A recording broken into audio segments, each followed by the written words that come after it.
Chapter 2. Which treats of the first sally the ingenious Don Quixote made from home.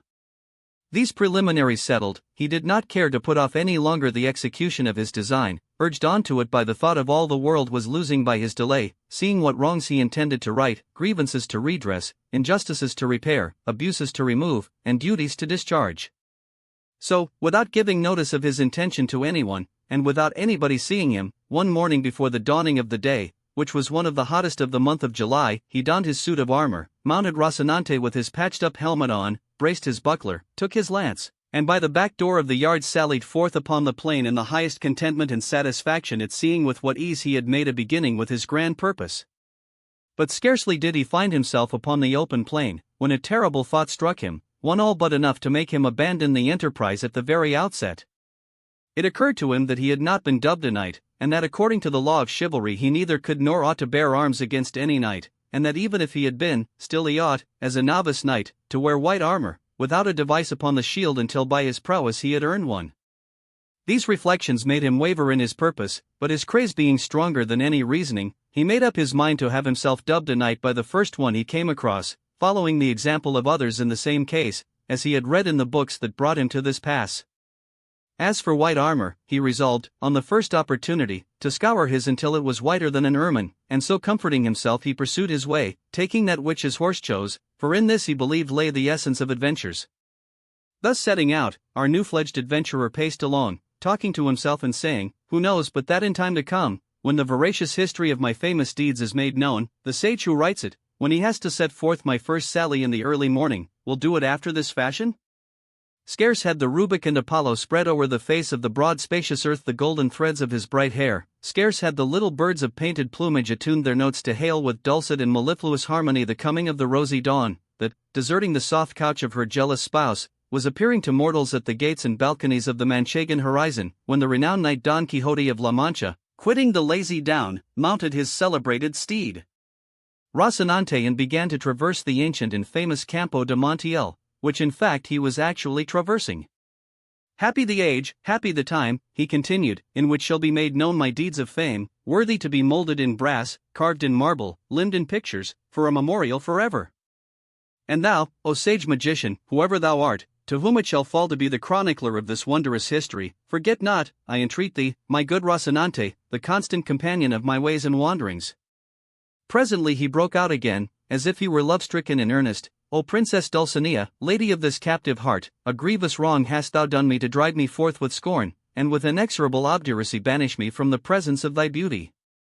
O lady, deign to hold in remembrance this heart, thy vassal, that thus in anguish pines for love of thee." So he went on stringing together these and other absurdities, all in the style of those his books had taught him, imitating their language as well as he could, and all the while he rode so slowly and the sun mounted so rapidly and with such fervor that it was enough to melt his brains if he had any. Nearly all day he traveled without anything remarkable happening to him, at which he was in despair, for he was anxious to encounter someone at once upon whom to try the might of his strong arm.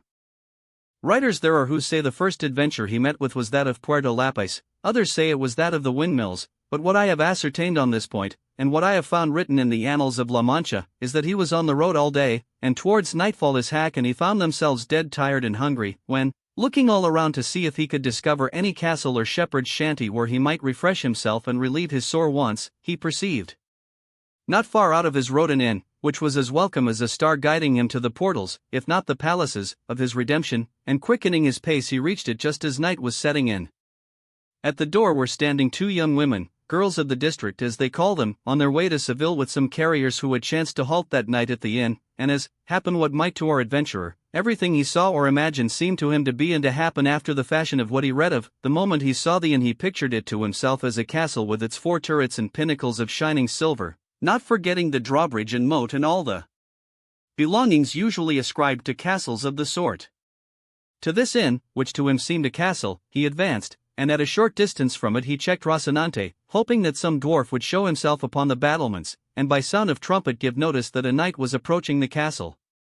But seeing that they were slow about it, and that Rocinante was in a hurry to reach the stable, he made for the inn door, and perceived the 2 gay damsels who were standing there, and who seemed to him to be 2 fair maidens or lovely ladies taking their ease at the castle gate.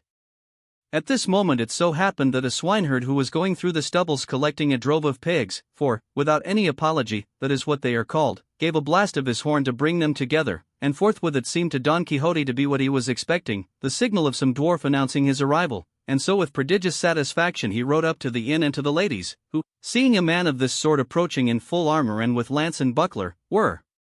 turning in dismay into the inn, when Don Quixote, guessing their fear by their flight, raising his pasteboard visor, disclosed his dry dusty visage, and with courteous bearing and gentle voice addressed them, "Your ladyships need not fly or fear any rudeness, for that it belongs not to the order of knighthood which I profess to offer to anyone, much less to highborn maidens as your appearance proclaims you to be." The girls were looking at him and straining their eyes to make out the features which the clumsy visor obscured, but when they heard themselves called maidens, a thing so much out of their line, they could not restrain their laughter, which made Don Quixote wax indignant, and say, "Modesty becomes the fair, and moreover laughter that has little cause is great silliness." This, however, I say not to pain or anger you, for my desire is none other than to serve you. The incomprehensible language and the unpromising looks of our cavalier only increased the lady's laughter, and that increased his irritation, and matters might have gone farther if at that moment the landlord had not come out, who, being a very fat man, was a very peaceful one. He, seeing this grotesque figure clad in armor that did not match any more than his saddle, bridle, lance, buckler, or corslet, was not at all indisposed to join the damsels in their manifestations of amusement, but, in truth, standing in awe of such a complicated armament, he thought it best to speak him fairly, so he said, "Señor Caballero, if your worship wants lodging, baiting the bed, for there is not one in the inn, there is plenty of everything else here." Don Quixote, observing the respectful bearing of the alcaide of the fortress, for so innkeeper and seemed in his eyes, made answer, "Sir Castellan, for me anything will suffice, for my armor is my only wear. Might only rest the fray." The host fancied he called him Castellan because he took him for a worthy of Castile, though he was in fact an Andalusian, and one from the strand of Sanlúcar, as crafty a thief as Cacus and as full of tricks as a student or a page. "In that case," said he, "your bed is on the flinty rock, your sleep to watch alway. And if so, you may dismount and safely reckon upon any quantity of sleeplessness under this roof for a 12-month, not to say for a single night."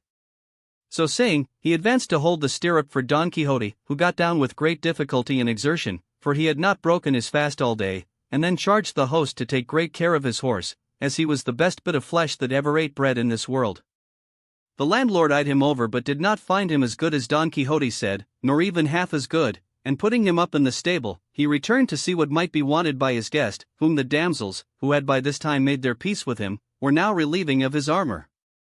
They had taken off his breastplate and back piece, but they neither knew nor saw how to open his gorget or remove his makeshift helmet, for he had fastened it with green ribbons, which, as there was no untying the knots, required to be cut.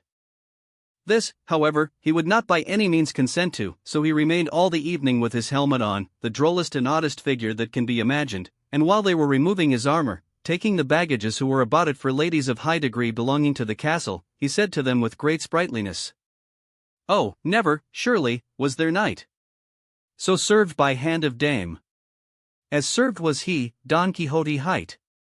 when from his town he came, with maidens waiting on himself, princesses on his hack. Or Rocinante, for that, ladies mine, is my horse's name, and Don Quixote of La Mancha is my own, for though I had no intention of declaring myself until my achievements in your service and honor had made me known, the necessity of adapting that old ballad of Lancelot to the present occasion has given you the knowledge of my name altogether prematurely. A time, however, will come for your ladyships to command and me to obey, and then the might of my arm will show my desire to serve you." The girls, who were not used to hearing rhetoric of this sort, had nothing to say in reply. They only asked him if he wanted anything to eat. "I would gladly eat a bit of something," said Don Quixote, "for I feel it would come very seasonably." The day happened to be a Friday, and in the whole inn there was nothing but some pieces of the fish they call in Castile abadejo, in Andalusia bacalao, and in some places curadillo, and in others troutlet, so they asked him if he thought he could eat troutlet, for there was no other fish to give him. "If there be troutlets enough," said Don Quixote, "they will be the same thing as a trout, for it is all one to me whether I am given 8 reals in small change or a piece of 8, moreover, it may be that these troutlets are like veal, which is better than beef, or kid, which is better than goat. But whatever it be let it come quickly, for the burden and pressure of arms cannot be borne without support to the inside." They laid a table for him at the door of the inn for the sake of the air, and the host brought him a portion of ill-soaked and worse-cooked stockfish, and a piece of bread as black and moldy as his own armor, but a laughable sight it was to see him eating, for having his helmet on and the beaver up, he could not with his own hands put anything into his mouth unless someone else placed it there, and this service one of the ladies rendered him.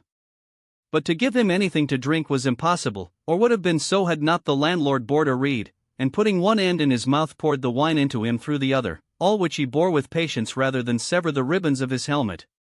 While this was going on there came up to the inn a sowgelder, who, as he approached, sounded his reed pipe 4 or 5 times, and thereby completely convinced Don Quixote that he was in some famous castle, and that they were regaling him with music, and that the stockfish was trout, the bread the whitest, the wenches ladies, and the landlord the castellan of the castle, and consequently he held that his enterprise and sally had been to some purpose. But still it distressed him to think he had not been dubbed a knight, for it was plain to him he could not lawfully engage in any adventure without receiving the order of knighthood.